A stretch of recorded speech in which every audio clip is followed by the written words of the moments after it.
Once again, happy Sabbath. I hope you all enjoyed your lunch, and this is our last session for the health seminar. Before we start, let us join together and sing 614. 614. Sound the battle cry.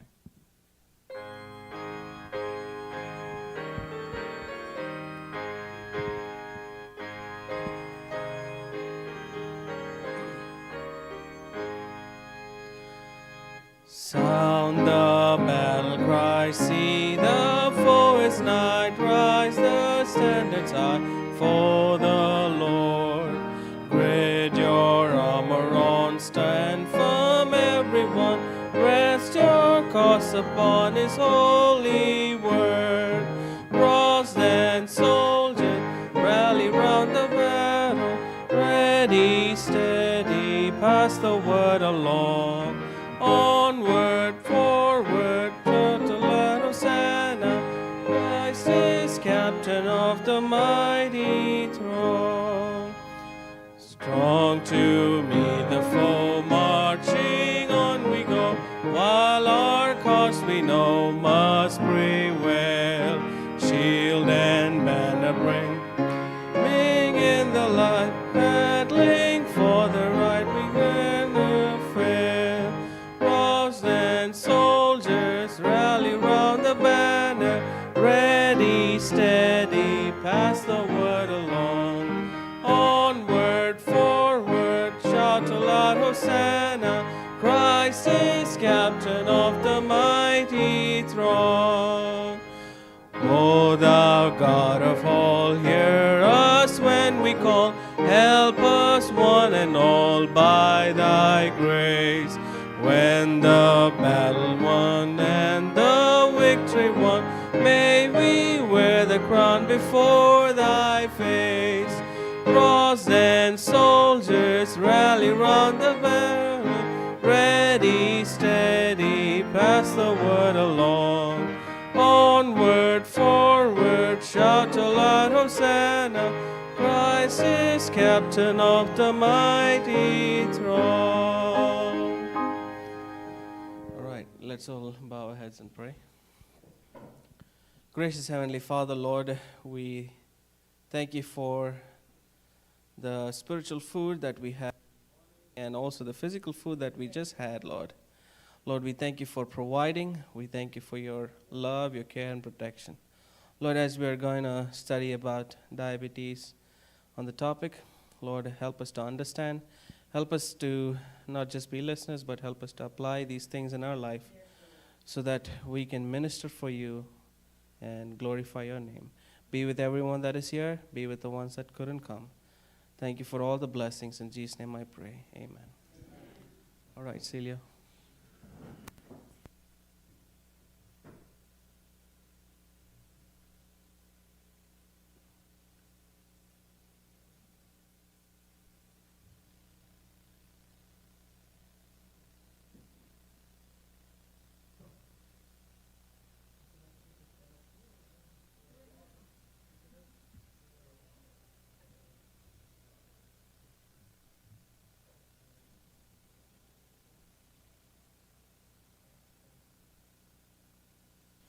Test.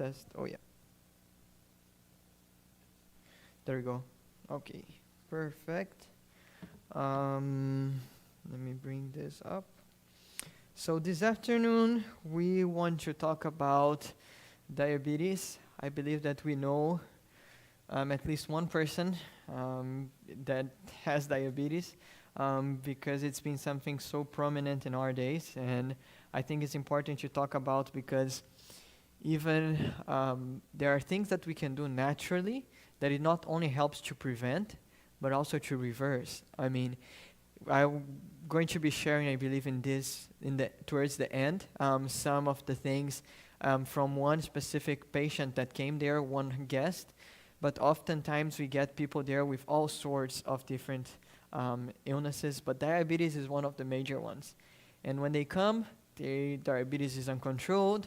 They are on tons of insulin or other medications, and by the time they leave, they're able to reduce that just by changing their lifestyle. Isn't it amazing how much we can accomplish just by changing our lifestyle? So today I want to talk about reversing diabetes naturally. I want to skip all these slides because I already showed this one in the morning. But what is diabetes? Well, chronic disorder, and it says a carbohydrate, fat, and protein metabolism characterized by fasting elevations of blood glucose levels and a greatly increased risk of cardiovascular disease, renal disease, and neuropathy. Yesterday there was a question in the chat about neuropathy, so we're going to be talking a little bit more about that. So diabetes, if it left uncontrolled, you can have a lot of different things that is going to affect your body. First, it can affect your extremities. You start feeling numb, or you may start losing sensation. Second, it also affects your kidneys, and if it's affecting your kidneys, eventually it will affect your heart and your blood pressure. So it's a cascade of things that can happen as a result of diabetes. Now, I also have this little chart. I am sorry that the things are so small, but it's talking about, just in simple terms, that diabetes is when your blood sugar is too high. And the way they diagnose this is not only by looking at your blood sugar in one day, but they looked at something called the hemoglobin A1C, which is pretty much your blood glucose for the past 3 months, if I'm not mistaken. And in that is pretty much they're checking how was your blood sugar levels during that time. So they're able to see, okay, your blood sugar was high today, but it has also been high for the past month or a couple months or so. So diabetes and insulin resistance. When we don't treat the problem, which is causing our blood sugar to go up, our bodies eventually, it cannot keep up producing so much insulin to lower, and we have something called insulin resistance, which is we are producing insulin, but our body has not been able to use that properly. More than 100 million US adults are now living with diabetes or pre-diabetes. 2015, 30.3 million Americans, 9.4% of the US population have diabetes. And I would guess that this number is even higher today. Another 84.1 million have prediabetes, a condition that, if not treated, often leads to type 2 diabetes within 5 years. And we want to talk a little bit about the different things with type 1 and type 2 diabetes as well. Nearly 1 in 4 adults living with diabetes, and that's a huge number if you stop to think. Every 4 persons you see on the street, 1 of them have diabetes or prediabetes. That's very significant. The number of the people diagnosed with diabetes globally has more than quadrupled in the past 35 years, from 100 millions in the 1980 to 422 million in 2014. Also, life expectancy is shortened by 5 to 10 years or more, someone that has diabetes. And if left uncontrolled, it can be even less. Contributes to 160,000 deaths a year. 2 to 4 times risk for a stroke. Over 50,000 diabetics on dialysis or have transplant yearly. So because they have also, if uncontrolled, it's going to damage your kidneys, and increased risk of breast and uterine cancers. We spoke about yesterday the connection between cancer and high levels of insulin, cancer growth and high levels of insulin, so that has to do with that as well. Some of the common complications, the seventh leading cause of death in the US, you have diabetic retinopathy, which is relating to your eyesight, blindness, kidney damage, neuropathy, pain, the numbness. So when someone, they have neuropathy and is very advanced, they may hit themselves and they don't know it. We had a patient there, a guest that came there once. He actually lost his leg because he was working in the junkyard, and as he's working, he stepped on a nail, and he didn't feel until days later. So that's something that it can happen as well. Vasculopathy, that's related to amputations, cardiovascular disease, heart attack, stroke, and also cancer can be some of the things related to it: bladder, prostate, pancreatic, and breast, colorectal. All of these cancer types are related with diabetes as well. Now, some insulin-resistant facts. If you see that IR there, it's insulin resistance. Insulin resistance is defined as a decreased cellular activity, sensitivity to insulin. So you are producing the insulin, but your body is not able to use that insulin. And there is different theories they've been finding about it, but there is one thing that is really going to affect how you handle insulin is a high-fat diet. Because when we have a high-fat diet, what happens is the insulin is like the key that opens the door for blood sugar to come in and be used in the cells. So if you have a high-fat diet, you're actually going to disrupt that normal process that is supposed to happen. It's associated with an inflammatory state, and that such activation of inflammatory pathways sustain insulin resistance and ultimately leads to the development of a metabolic syndrome. Now, what is the cause of that? One of those things are related with the diet and eating very often. Because when we eat and we snack, what happens? We are keeping our insulin levels high. Another one that can lead to insulin resistance is there is this research, they found people who skip breakfast, they are more likely to have insulin resistance and eventually diabetes. Why? Because if you don't eat nothing in the morning when your body is ready to handle food, by the time you have something, let's say later, let's say at lunchtime, there is a too great of spike that is happening because your blood sugar is continuing to go down through the hours that you are not eating. So because the spike is so great, your body is going to use more of that insulin. So that's something else they saw. Eating often, and as well I want to read some of these things. Insulin resistance results from inherited or acquired influences, and in this case is relating to also diabetes type 1, which we're going to talk about it, which is a little bit harder to do because the person is not producing insulin at all, or they produce very little. Hereditary causes, acquired causes include physical inactivity, diet, medications, hyperglycemia. People that they don't exercise a lot, their bodies is not able to use insulin as much. Why? Because when we exercise, we are using energy, and therefore our cells, they open up to receive more of that glucose that is just in the bloodstream. And it's so interesting that one of the causes of insulin resistance they've been seeing more and more is stress. Because when we are stressed, one of the responses of our body to stress is the fight or flight. We are dumping loads of sugar in the bloodstream so that we can use to, let's say, if there is a dog chasing you, you can outrun the dog. You have that adrenaline, you have that energy. But if we are always stressed, we are dumping that, but there is no use for it, and therefore it can lead to insulin resistance as well. Obesity, the most common cause of insulin resistance as well. So we are getting to some things now that we are going to discuss some of the treatments that we can do in a little bit. Scientists have discovered that abnormalities in fatty acid metabolism cause inappropriate buildup of fat in muscle tissue, the liver, and other organs. Lipotoxicity, which is what is that abnormality of those fatty acids that are building up there. Amplified plasma-free fatty acid concentration is a hallmark of insulin resistance.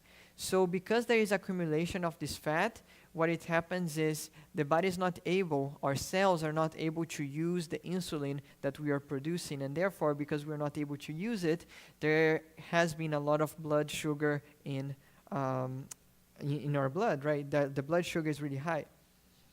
So I want to put this. So think about it this way. You have your cell, and insulin is like the key that's going to open up your cell to make use of glucose. But I like to see those lipids build up. What they're actually doing is they're going to prevent from, the insulin from doing its job. And because the insulin cannot do its job, what happens is the blood sugar is going to be elevated. So the beautiful and the hopeful thing about this as well is because when we are exercising, our bodies, at that point, even if there is that fat accumulation, our bodies need to somehow use that energy. So that's why for diabetic patients at the Lifestyle Center, we tell them, you gotta walk after every meal. Because walking after every meal, there is a research they did that it talked about you can lower your blood sugar levels for up to 15 points. But just a short walk, 15 to 30 minutes after you eat. So exercise is a great thing when dealing with diabetes. I want to skip these ones here as well. And going down. Oh, this is a little chart. You can go online. It's the insulin sensitivity calculator to check if you are resistant to insulin. But one of the easiest way when you go for your doctor and you look for your A1C, it's going to check your cells in the past 3 months, your hemoglobins. And with that, you're able to have also an idea of how has your blood sugar been. Because sometimes it may not be the most accurate if you just check it one day. Because it may be that the day before you had a lot of sweet things. So with this in mind, we often think of diabetes, the problem is sugar, or the problem is carbohydrates. But the reality is they are finding more and more that a diet that is a lot of fat, that's actually more harmful than just the carbohydrates itself. Because what happens is when there is a lot of fat, it's going to inhibit the cells from being able to use that insulin. So factors implicated in contributing to prediabetes, insulin resistance, and the progression to type 2 diabetes include a diet high in refined carbohydrates, particularly high fructose corn syrup. It's been everywhere in drinks you buy today, you see high fructose corn syrup. And that's actually, there is people that they've been having fatty liver due to that. Because it's a sweetener that they use. It's not as sweet, so it doesn't spike your blood sugar as much, but our bodies cannot really process that well. So our livers ended up working extra to do so. So overeating due to increased portion sizes, inflammation markers, lack of exercise, pollution, abdominal weight gain, as well as hormonal imbalances and inadequate sleep and nutritional deficiencies. So type 1 and type 2 diabetes. Prediabetes is someone who has a fasting glucose 90 to 125 and the hemoglobin A1C of 5.7 to 6.4. Now, someone that has diabetes, they've already been in that process for quite some time. You know, diabetes is not something that it happens quickly either. It's something that it develops over time. So that's the fasting glucose over 126 and the hemoglobin A1C 6.5. And from the Lifestyle Center, we have sometimes people that come there with their hemoglobin A1C in the 10s or, in the teens.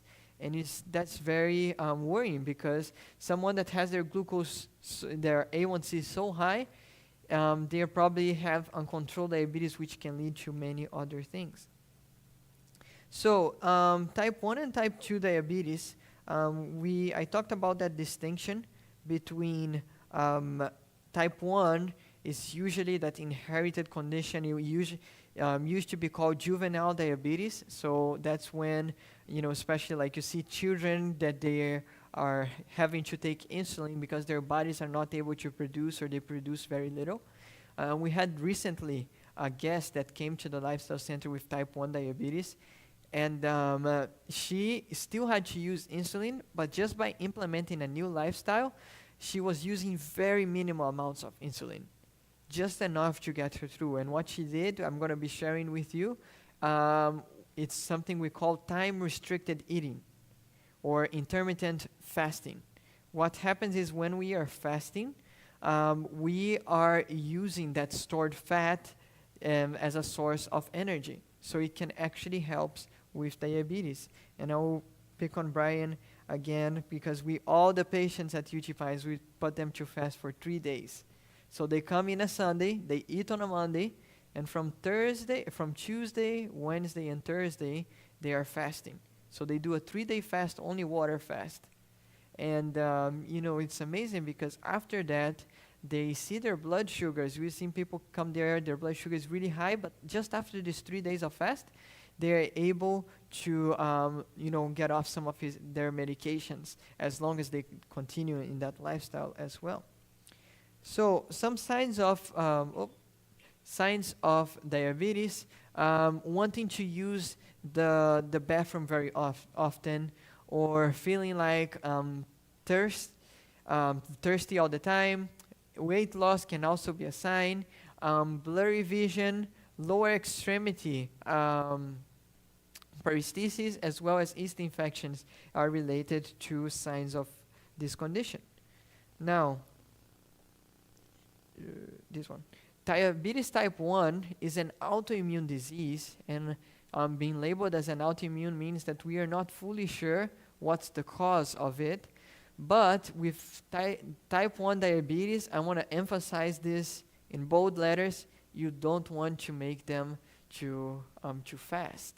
Because, with type 1 diabetes, if they fast or their blood sugar go too low, you actually are in danger. Also, people who are on medications for type 2 diabetes, they shouldn't fast unless they fast without their medications. Because if they're taking their medications and they're fast, guess what's going to happen? They might be sent to the hospital with, because their blood sugar gets so low. I will skip this one. I'm getting into this. So causes of diabetes type 2, you have high-fat diet, inactivity, excess calories, excess body weight. All of those things are related to causes of diabetes type 2. And what is the treatment for diabetes type 2? Now, I mentioned about type 1. Most of those things you're also able to use for type 1 diabetes, but I would just be careful when it comes to fasting, because if you're doing fasting and someone needs to take their insulin, that's kind of can be a little bit tricky. So first thing, you're going to make sure weight control and a regularity of a schedule as well. The person, you don't want them to be eating all the time, because what's going to happen is, if they're taking a medication and they have to eat is one thing, but if they are not, and let's say they're in the pre-diabetes range, by putting them in a lower calorie or a calorie restriction diet, it actually helps for them to be able to handle the sugar better. There is some research talks about a gluten-free diet, that it doesn't really may work for everyone, but there is a little bit of research on it. We don't necessarily do that at the Lifestyle Center, but I wanted to include there. And also there is a few herbs that I will talk about in the next one. The first one that we want to talk about is fasting. So, fasting for 1 to 3 days. And you're probably like, whoa, just water, 3 days. How am I going to do this? But it's actually very interesting. Usually the first day is a little bit, easier. And by the time you get to the third, it actually, sometimes it doesn't even get that bad, because you start to gain more energy from other sources. Because if I'm not mistaken, after 17 hours, we start using ketones as a source of energy instead of just using glucose and fats. So by doing a fast, you want to make sure that you are off your medications. You don't want to take them. And you are making sure that you measure your glucose first thing in the morning. If your glucose is too low, what is too low? Anything. Now, if you're following up with a doctor, is differently, but just if you're doing on your own, I would say lower than 60, 50, that you should be concerning. Now, at the Lifestyle Center, because there are doctors there, we've seen people's blood sugar even in the 20s, in the 30s, and they are fasting and they feel okay. But I don't want you to do that at home, because you don't have anyone, supervising you. Now, I would say as well that you work with a doctor, because you want to make sure that you are not going to interfere, because some people, they have to take a medication with their meals. And if that's you, definitely want to check that out. So fasting is one thing.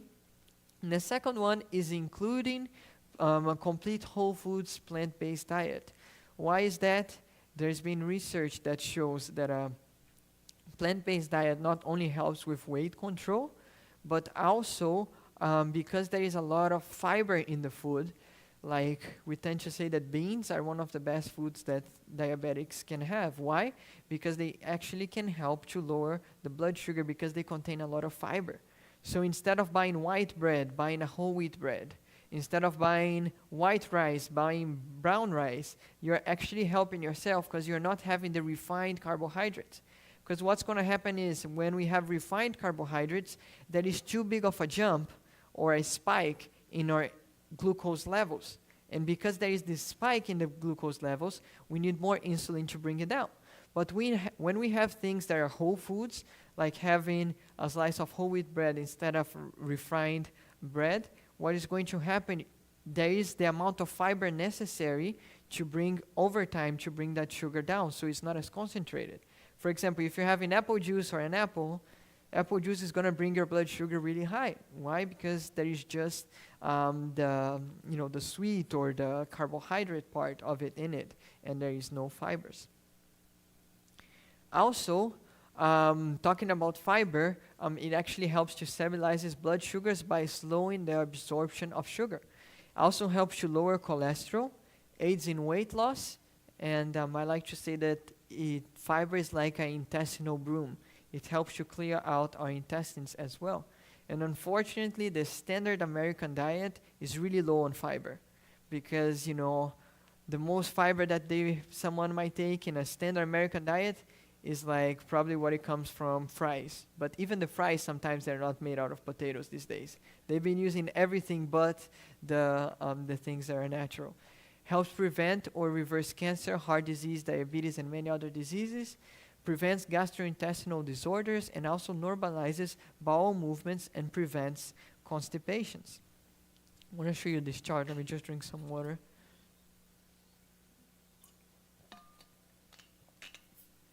Whole foods are also rich in vitamin and minerals. Things like, especially when you have a refined, let's say if you have a white bread instead of whole wheat bread, you're not getting as much of the vitamins and minerals. Why? Because part of that fiber that they took it out actually contained those minerals, especially vitamin E in this case. So, and you also have phytochemicals. Phytochemicals just stands for chemicals that come from plants, and those are powerful antioxidants. Like lycopene, you find that in tomatoes. That's really good for for the prostate. You also have things like quercetin. You find that in pineapples. Curcumin, you find that in turmeric. That helps with inflammation as well as other diseases. Also, they've been finding that a deficiency in chromium, so there is actually a supplement. If you know someone who has diabetes or pre-diabetes, there is a supplement called chromium picolinate. And they've been finding that chromium picolinate actually helps to lower the blood sugar, because most people who are deficient in chromium and magnesium, they are also having their blood sugars really high. So, and this is one of the reasons why the refined carbohydrates, they are not really the best route, because you are missing important part of those minerals and vitamins that you need. I also mentioned about magnesium. Magnesium is something that is really good for the blood pressure as well. There is a supplement called magnesium citrate. Of course, you want them to have from their whole foods, but magnesium citrate is something we use for especially for blood pressure and heart disease, because it helps to lower their blood pressure in a way that is healthy and no side effects as well. Now, step number 3, you want to make sure that you're drinking plenty of water. Watch when you eat and how you eat. Now, it may sound strange to some, but the best thing you can do for someone that is a diabetic is to have them in a 2-meal plan. They eat something in the morning. You want to make sure it's no later than 10. And they're not going to eat anything until 5 hours later. What's happened is when someone is in a 2-meal plan, they are in this what we call a time-restricted eating. And you see that chart there. If someone eats at 9 a.m. and then, let's say, 5 hours later at 5 hours later they're eating at 2 again, their system is fasting for the rest of the 18 hours that they are not eating. So they are setting their bodies ready for the next day, and you want to make sure that you do breakfast and lunch instead of lunch and dinner. Because the way God made our bodies, in the morning we are most ready to process food. So when we are eating something in the morning in comparison to the evening, for example, if you eat something in the evening, you might not be able to process as much, I would say, because when you go to sleep, the position, that you are laying down is not the best for digestion. And it's interesting because especially when people come to the lifestyle center and they get in this plan, it's amazing that you see their blood sugars just coming down over a period of time. I want to come back to this slide here just to point out a few other things. You also want to make sure that they space their meals at least 5 hours apart and only drink water. And especially, those unsweetened, caffeine-free, teas, you can do it as well. And I'm going to be mentioning some teas. But even the things in the store, sometimes they label it as 0 sugar. And they use a lot of those artificial sweeteners that can actually be harmful to us in other ways that it may not be related to our blood sugar. So step 4 is exercise. Mild to moderate walk, resistance exercise as well. And you don't want to do too much walking after you eat, but just enough to get your body moving. And this is one of the best things you can do because, like I said this morning, when you move, it not only helps your mood, but you're also helping your body to use that glucose that is being stored in the blood. And eventually, in the long run, it can help with the blood sugar as well. Have this little chart here that shows glucose, and when we move, we start using that glucose that it's been there on our blood. And eventually, we're also able to better use insulin because by exercising, it helps with weight loss. Step number 5 is we talked about drinking more water. Adequate hydration is very important. Not too much though, you don't want to overdo it, but it helps with the circulation, improves digestion, helps you manage weight, and also because a lot of times, especially if you have a lot of things that are not water, like sodas or juices, you can actually be dehydrating yourself. I was seeing this the other day. It's like a can of Coke that is like so much sodium that you are more thirsty. You want more water after you drink it. And why they do that? Well, because guess what?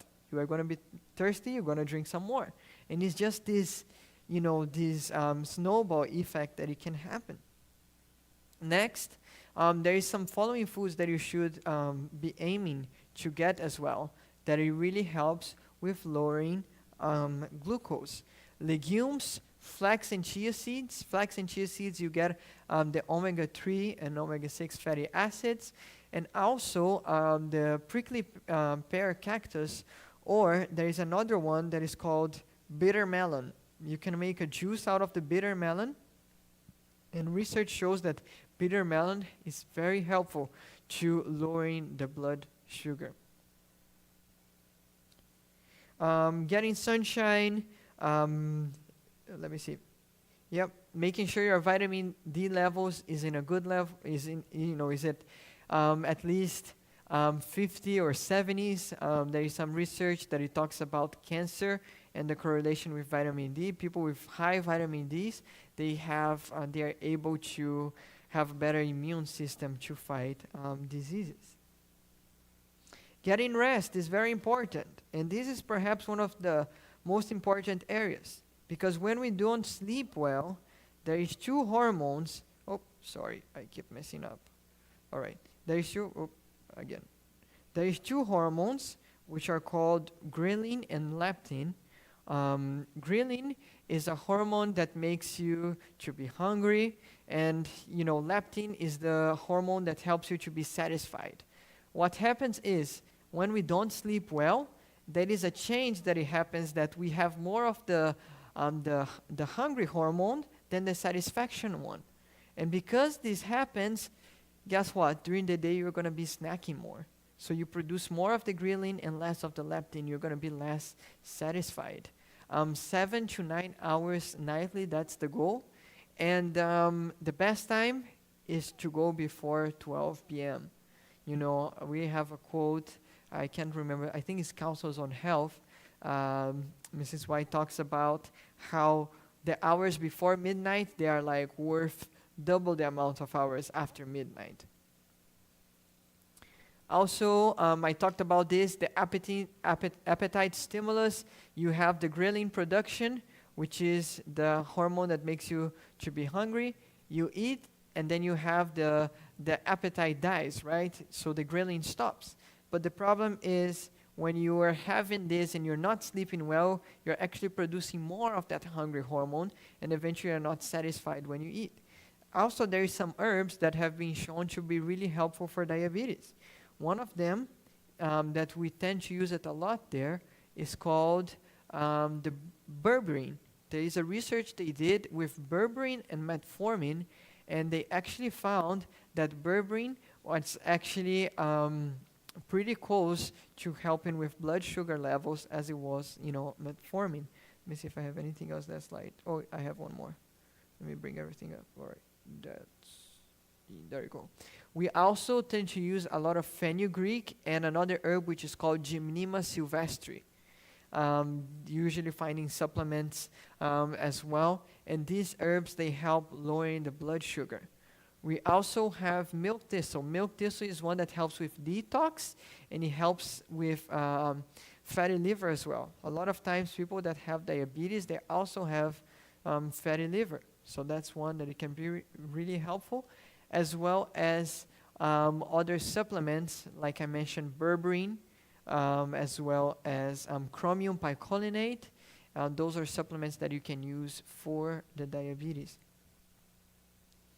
Also, having in some of the other herbs here, there's just a list of them: fenugreek, Gymnema sylvestre, as well as ginkgo biloba. That's one that is really good for your brain as well. And what we try to emphasize is, let's say at first you're not able to do a 2-meal plan. We mentioned for you to do maybe a 3-meal plan, but your last meal, you don't want to eat it too late. And you want to make sure it's not too much things either. Because if you eat too much, your body is not going to be able to use that up before you go to bed. So the best things you can do, not eating later than 6 o'clock. Why? Because then by the time you get to bed, you're going to be able to sleep better, and in the morning, you're also going to be hungry to eat, because one of the issues is you don't want to eat breakfast. It may be because you are probably eating too late at night, and the food is not really processing by the time it's in the morning, right? Then apply hydrotherapy. We use this with heating pads, or you can get this called thermoforce, which actually, what we do, we put it on the area of the pancreas. It helps to stimulate it, and also make sure that they are doing things like saunas. Saunas have been shown to not only help with weight loss, but also with hypertension and diabetes. Also boosting the immune system. During COVID, there was a research that it talked about how it was comparing Iceland with the countries around it. And if I'm not mistaken, Iceland had a less, likelihood for the people to die from COVID because they have a tradition of doing a lot of sauna treatments. So sauna treatments actually help with our immune system. 11, avoid fatty foods, because those foods are going to actually play a role in how you're processing insulin. Also, animal foods. A lot of the times, animal foods can be really high in calorie. And as well, there's been some research that it talks about how in our days, especially with the animals being raised in a way with a lot of hormones, with a lot of stress, and due to that stress, we ended up getting all of that into our bodies because it bioaccumulates through their lives. And there was a special compound which is called dioxin, which is bioaccumulates in their lives, and then when we have it, we are getting it from them when we have animal products as well. Now, one thing I want to mention as well is to avoid processed foods which are high in sugar, and especially things that are refined, because those are going to make your blood sugar to go up by a great amount. Losing weight. I have just a few more slides here. We talked about this improving. Fat produces a hormone which is called resistin, which contributes to insulin resistance. When fat decreases, so does resistin. So when diabetes improves, when you're able to lose weight, diabetes improves as well. And it's a whole lot of things that improve by losing weight as well. You get better sleep, because a lot of people with they are overweight, they snore, they have sleep apnea. So by getting better sleep, you're also able to be in a better position to cope with diabetes and all of that. 61% of Americans are overweight or obese. 80% of overweight or obese subjects develop type 2 diabetes. So it's important for us to find out what we can do for it. Now, this is a case X. I didn't want to put their names here. But this is how they came to the lifestyle center. They came with diabetes type 2, obesity, and hyperlipidemia, high cholesterol. They were 12 years with insulin. They were using 60 units of insulin, and that's a whole lot of units. And Genumet, they also were in a medication for it twice a day. Their first blood glucose was 173. Their A1C, which is the span of your blood sugar in the last 3 months, was 12. And let me just remind you, this is supposed to be lower than 5.7. Their triglycerides, 158. Total cholesterol, 192. HDL, that's the good cholesterol, 36. LDL, 124. The insulin was 4.48, so they were actually in a point that they weren't produced as much. And their C-peptide, which is also something that we do when someone has diabetes, was 1.3. Vitamin D was 12. They stayed at the lifestyle center for the period of 34 days. So they stayed there for 2 sessions, each session 17. So by that time, they were doing fasting 72 hours once a week. Now, this might not be necessary for everyone, but in this case, because they were so advanced, we actually recommended a prolonged fasting. But usually 1 day a week should be enough to help you. They were in a greens diet, this diet which consisted pretty much of interchanging between very little fruits and focusing on fruits that are low glycemic. Those are your berries, those are the grapefruits, and avoiding fruits that are very sweet. Doing sunbathing, stress management, spiritual counseling. Their blood sugar went from 173 to 101. Their hemoglobin A1C went from 12 to 9.7, and even their cholesterol and their vitamin D almost doubled.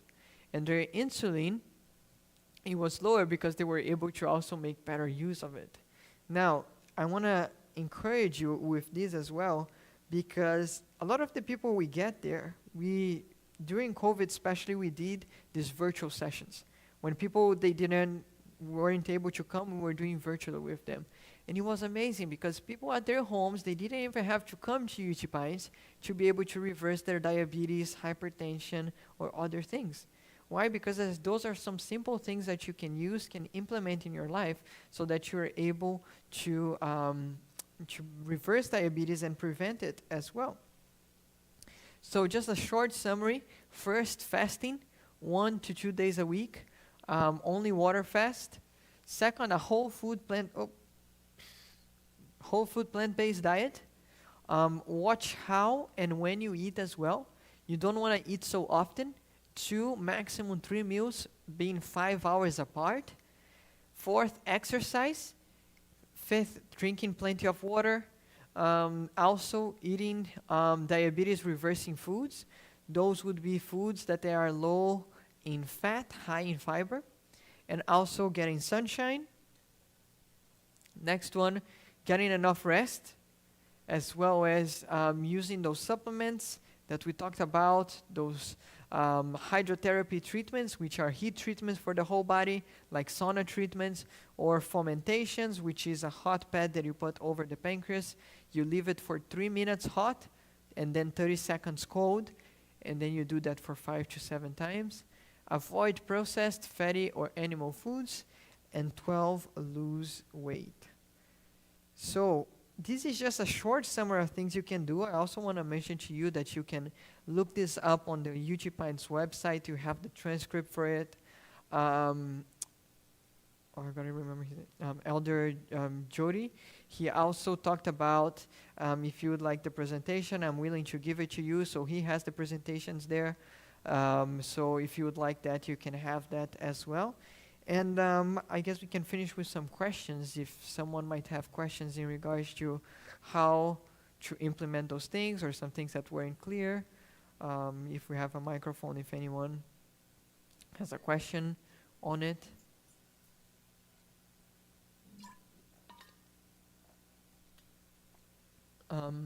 One of the common asked questions as you are getting the microphone is, they ask, when should I expect to see results from this, right? And well, we usually mention because it's something that is being developed for years, you shouldn't expect it to just change it overnight. Most likely, if it changes overnight, it didn't really get the problem resolved. So I would say give at least a couple months for you to see major results. Like changing your diet, that's the first step, as well as making sure to get some more exercise, as well as including some fast in your schedule. It's interesting because in the Bible it talks about fast, but only recently we've been finding more and more that talks about how fast actually not only helps spiritually, but also physically with being able to deal with sicknesses like diabetes, cancer. Like in the case of cancer, they found that when someone fasts, they actually help in the production of the natural killer cells, which is what you want to address, tumors, and especially cancerous tumors. Any questions? Yes. How long do I need to wait after I eat breakfast before I get out and cut grass? Before, How long do I need to wait after I eat breakfast before I get out and cut grass? 'Cause I like to go as soon as I eat while it's cool. yeah, And I need mean, depends like how, if you are doing stuff that is very like strenuous, like you're lifting things or putting a lot of strength on it, I would say probably like 30 minutes, 1 hour or something like that.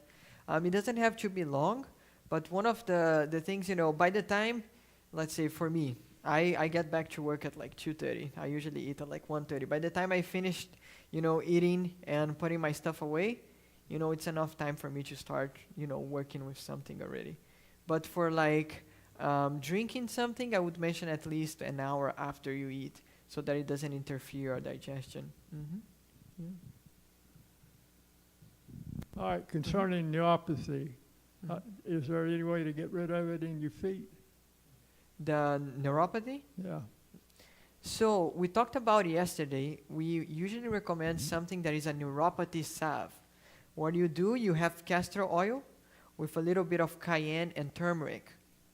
So I would just mention for you to be really careful in the amount of cayenne that you put it. Because what I usually do, I mix about 1/8 of a teaspoon of cayenne for 1 cup of castor oil, and I have them first put on their hands. And if it doesn't burn on their hands, then I will go ahead and use in their feet. Cayenne helps to draw the circulation to the area, which can help with neuropathy. And turmeric is also a very good anti-inflammatory, and that's the turmeric powder that you can use. Now, addressing the blood sugar, it's also going to help to address the neuropathy. In some cases, it may not reverse it because there has been already some nerve damage, but you can use things that actually can help so it doesn't progress any further.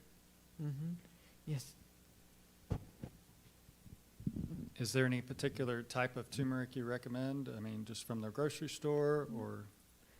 Yeah, any kind of turmeric. If you are taking it internally, if you are able to get organic, that would be better because like you're taking a great quantity, like let's say 1 teaspoon a day if you're taking internally. So organic would be better.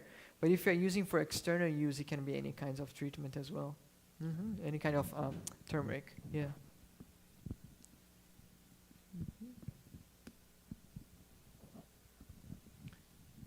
We often take a lot of vitamins in our diet, and I've often wondered about the capsules themselves, the content of the capsule, and I'm sure there's some variance as to what those capsules contain. But any comment on that? You want to make sure that if you're getting supplements, you're getting some that is from a good company. The first thing, because whenever a supplement is made into a powder, it also diminishes the life, let's say the shelf life of it. So for some things, you are able to get like some supplements. You are able to get the whole herb, and you can make it into a tea, like the berberine, the Gymnema sylvestre. But if you're getting from a capsule, I would just mention to make sure that you have that is a vegan source. A lot of times they use like gelatin, but usually the vegan sources, they usually use like rice cellulose, which is something that I haven't done a lot of research on, but it's definitely better than using, gelatin or other capsules. Or last case scenario, if you're able, like a tablet, which is just, you don't have anything that it contains in the capsule, it's just the tablet and perhaps what filler or something. Oh.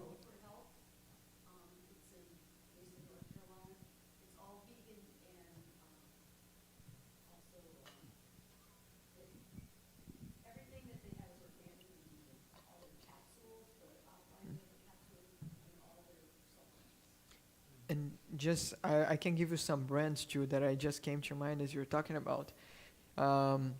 Solar Ray, it's a good brand, SOLARAY, Solar Ray. Also, there is another one called Life Extension, as well as you probably heard about now. They have, a lot of supplements, but there is you would be better if you can get the supplements now organic, because it's a big company by now, and it's a big company, so sometimes it can be that the supplement has been there for a while. And I would just be mindful when you get supplements at some of the stores. Just make sure you always check the date of expiration as well. And if you're able to get one that expires very long, so you're getting it as soon as they put into capsules as well. Yes, I was curious. In the beginning, you talked about the importance of eating breakfast, and that you don't want too much of a time span between eating. So then what happens when you fast? Yeah, that's a good question. And I actually, it's a question that I myself had it. What happens is when you are fasting, your blood sugars, there is still going to be a spike in the blood sugar when you start eating, but you also are using a different source of energy. You stop using glucose and you start using ketones after 17 hours, and you start using stored fats. So for that purpose, you are actually not causing any harm per se. But the problem with skipping breakfast is that, one thing is to do it once in a while. One thing is to do it every day. You're getting your body in a way that, for example, in the morning, you didn't break the fast, right? So your sugars continue to go down. And if you had eaten here, your blood sugar is going to spike here. But all of a sudden, it has to spike from here to here. And there is a lot of insulin that you're going to need for that. And when you are fasting, that shouldn't be a problem because you haven't used insulin for the past a day or so. So that's not going to create that resistance. I hope that answers the question. Yes, that helped. Yeah.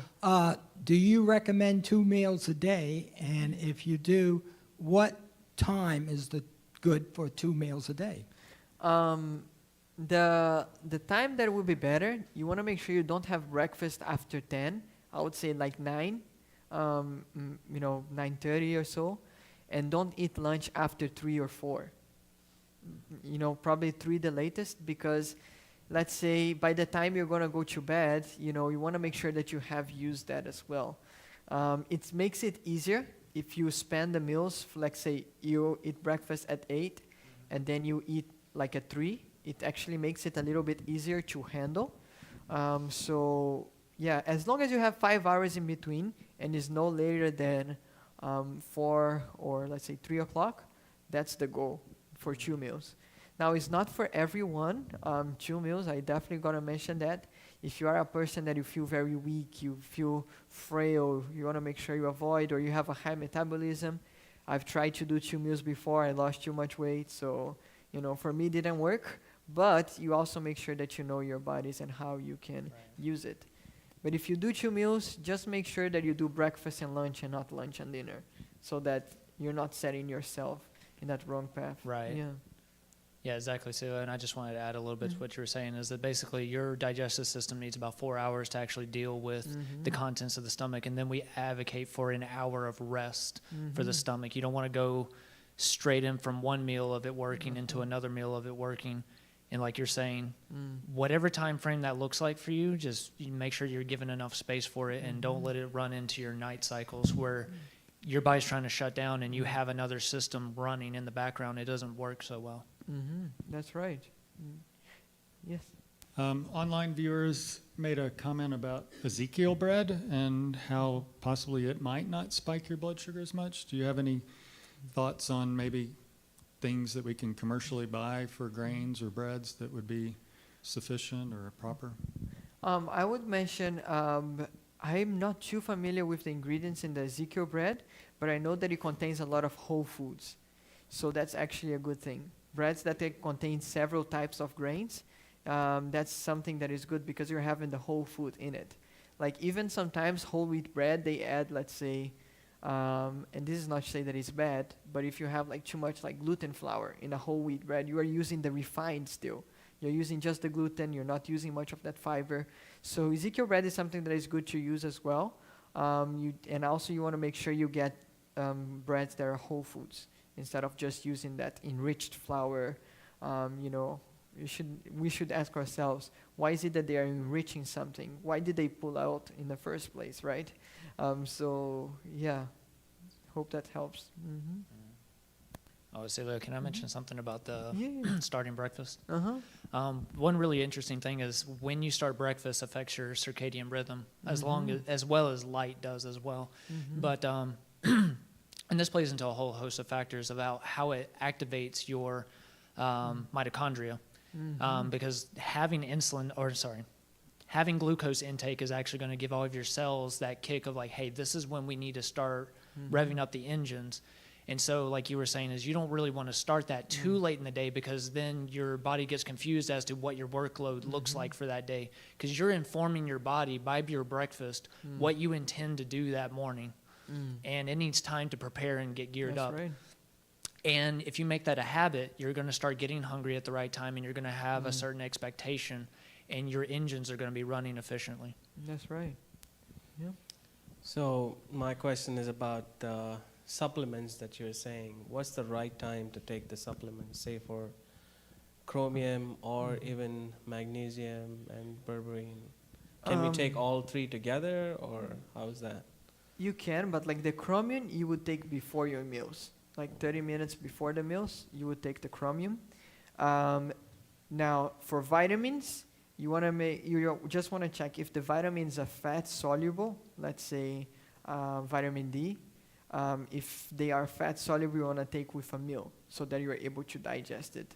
You are able to absorb it better. How do you know that? Usually in the back, it usually says when you should take it as well. Magnesium, it doesn't have a time, but most people, they like to take it, like in the evening because it helps you to relax. And you don't want to put too many supplements together, but the berberine and the chromium together should be okay if you take it. Just want to make sure that you don't lower your blood sugar too much by taking a lot of it as well. So how many capsules or what would be your recommendation? I think berberine is 400 to 600 milligrams. Now, don't quote me on that one, but usually I got to double check because I don't remember, but I think it's 400 to 600 once daily. And then for the chromium, it's 200 micrograms before meals. 200 to 400 micrograms. hmm And the magnesium is 400 milligrams, and that's half a teaspoon if you have a powder daily. Any other questions before we close? Or-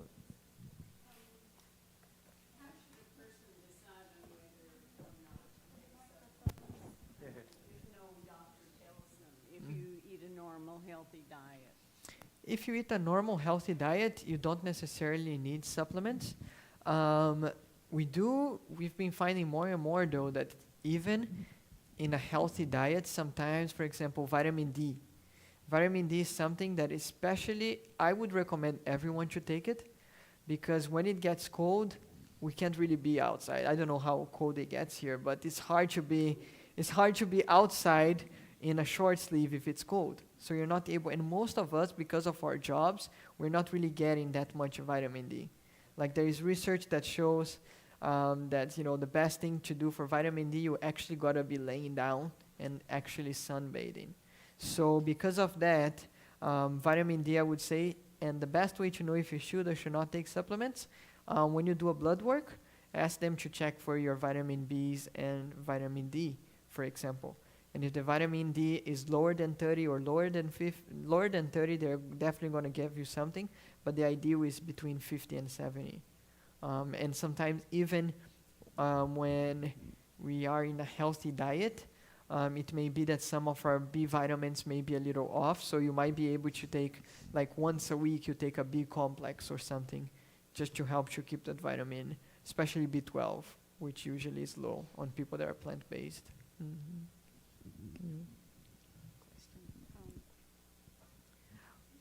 You had mentioned castor oil several times. Is there like a way to know which one to get? Like, what's a good castor oil? Do you order it on the internet, or is there a brand, or? I would say any kind. You don't have to get it organic since it's just in the, in the outside. But I think the best is like cold pressed. That's as far as I can remember, cold pressed castor oil. Okay, thank you. Yeah. And about the testing the vitamin B, I've had B12 tested, but can you get the other ones tested too to see if you're at the right level? Never heard of that. I think you can't really do all of them because some of them may be a little bit expensive. But if I'm not mistaken, at UT Pines we usually do B6, B9, and B12. Okay. We don't really do the other ones. Those are the three ones that we do. Okay, great. And I have one more question. You have mentioned several times for certain conditions to avoid fatty foods.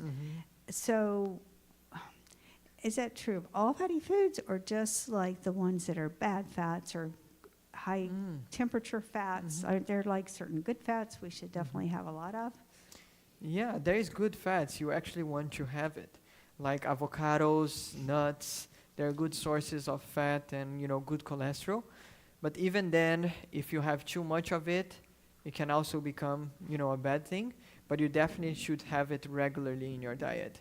Like walnuts, Brazil nuts, or Brazil. You also have avocados, coconut, all of those are good source of fats. And then when I mention fatty foods are especially like things that they have added fats, like a lot of oil in the diet, that may be a risk factor for like heart disease, fried foods, or anything that has that added fat as well. Yes, I've heard some people say you shouldn't have any oils because that's a processed thing, but what do you think about that? So at our lifestyle center, our food has very little to almost no oil because we get a lot of people there with heart disease. And if someone has heart disease, I would recommend a no oil diet because even small amounts it can affect.